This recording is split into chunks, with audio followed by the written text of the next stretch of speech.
What you Americans are planning to do is mad, of course. But I suppose your people in London know what they're doing.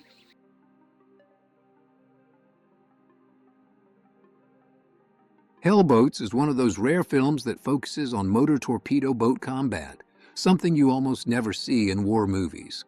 James Franciscus plays an American commander serving with the British Royal Navy in the Mediterranean in 1942. He's assigned to destroy a Nazi submarine base in Sicily. There's a romantic subplot that gets a little melodramatic, but the setting and the action give it an original feel. Franciscus was a terrific leading man who died way too young at 57, and anything he's in is worth watching. The plot is loosely based on a real operation called Operation Ruthless, and the man who conceived it went on to create James Bond. Ian Fleming wrote this plan himself in September 1940. The idea was absolutely insane. Get hold of a German bomber, dress 5 Royal Navy officers in Luftwaffe uniforms, deliberately crash the plane into the English Channel, and wait for a German ship to come rescue them. Then kill everyone on board, dump the bodies overboard, and sail back to England with the Enigma codebooks. The mission ended up getting scrapped because the weather was never right. This low-budget 1970 war film is the only monument Fleming's wild scheme ever got. Too Late the Hero comes from Robert Aldrich, who directed The Dirty Dozen and Whatever Happened to Baby Jane. He co-wrote this one too. Cliff Robertson plays an American translator who gets attached to Michael Caine and a British strike team. Their mission is to take out a Japanese communication station. The first half has that Dirty Dozen feel. Squad on a dangerous mission behind enemy lines. But the second half turns into this extended chase sequence that just keeps ratcheting up the tension. It's gritty, it's action-packed, and it's one of those films that never quite got the recognition it deserved. Keep an eye out for Denholm Elliott in a key supporting role. That's the same guy who'd later play Marcus Brody in Raiders of the Lost Ark. Kelly's Heroes is not interested in giving you a history lesson. This is a trippy heist movie set during World War II, and it plays fast and loose with war history for entertainment. And entertaining it is, hands down. Clint Eastwood leads a group of American soldiers into occupied France to steal Nazi gold, and it turns into more than they bargained for. Donald Sutherland plays a hippie tank commander, and somehow he ends up being one of the most enjoyable parts of the whole thing. The film has this very 1970s counterculture vibe that would normally sink a war movie, but here it actually works, and it's become a genuine cult classic. The film they shot was apparently excellent. Then MGM got hold of it and cut 20 minutes of character scenes. Eastwood said he was deeply disappointed by what the studio did, that the cuts destroyed the depth of the characters and made the whole thing considerably worse. What audiences saw was MGM's version, not the film Eastwood actually made.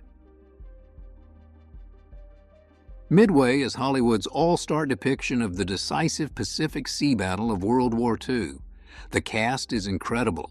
There's Charlton Heston, Henry Fonda, Robert Mitchum, James Coburn, and Glenn Ford. It covers the battle from both the American and Japanese perspectives, with real attention to the tactics and strategy. If you've seen the 2019 Roland Emmerich version, this one is considerably stronger, although it does slow down for a romantic subplot that nobody needed.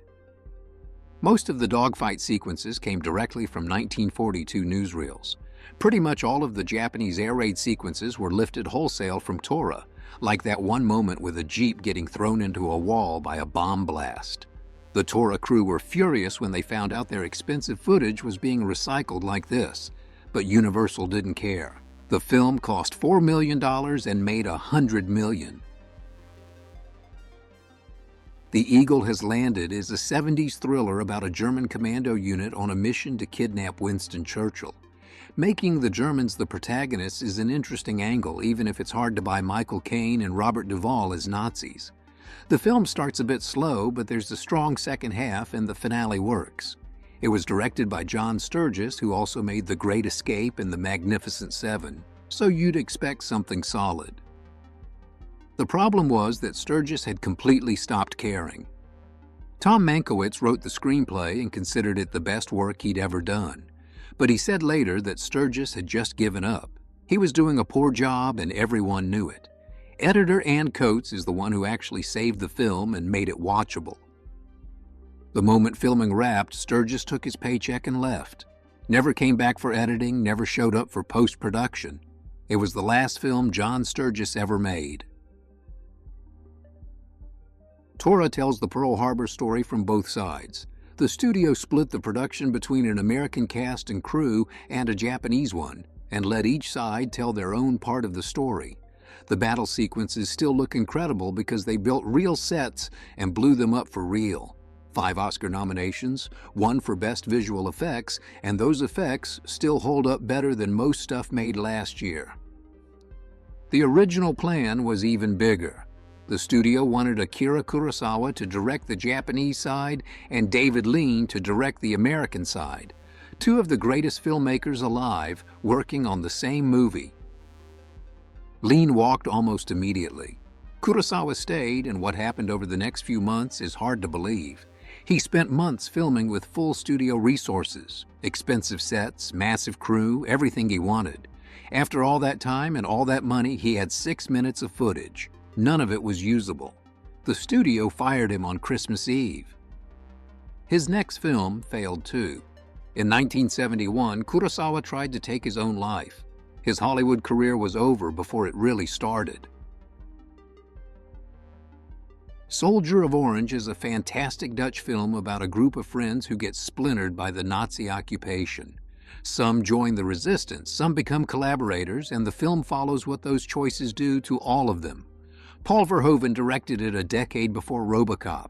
Rutger Hauer stars, years before Blade Runner. A lot of the ideas Verhoeven explored later in Starship Troopers show up here first, but this one's better, and yet most people have never heard of it. This was the movie that put both Verhoeven and Hauer on the international map. Steven Spielberg saw it and liked it so much that he actually called Verhoeven afterward. His pitch was pretty simple. What are you doing in Holland? Come to the USA, things are better there. Verhoeven took him up on it. Tarantino loved this movie so much he made his own version in 2009. The original is low-budget Italian. Bo Svensson and Fred Williamson as American prisoners escaping through 1944 France, going after a German rocket.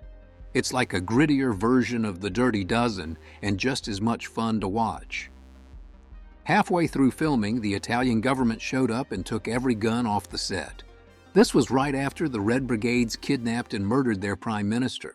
The authorities decided blank-firing weapons were too dangerous to have lying around, even on a movie set. Didn't matter that they were props. The production couldn't afford to move abroad, so they had to figure something out. Finished the movie with replica weapons, careful editing, and camera tricks to hide the fact that nobody was holding real guns anymore. The fact that the film holds together at all is kind of amazing. Sam Peckinpah makes one war film in his entire career, and he nearly bankrupts himself doing it. Cross of Iron follows German soldiers on the Russian front. James Coburn leads the platoon, and everyone's getting torn apart while their commanding officer schemes for medals he hasn't earned. James Mason and David Warner show up in supporting roles, and Peckinpah puts them all through hell the way only he can. The production nearly collapsed. Money was tight from the beginning, the producers kept interfering, and by the end the budget had completely run out. Peckinpah ended up putting $90,000 of his own money into the film just to keep the crew from walking off. And after all that, America ignored it. The film came and went, but in Germany it became the biggest release since The Sound of Music. Peckinpah finally found his audience, just not where he expected. This is Richard Attenborough's 3-hour epic about Operation Market Garden, the Allied disaster in September 1944.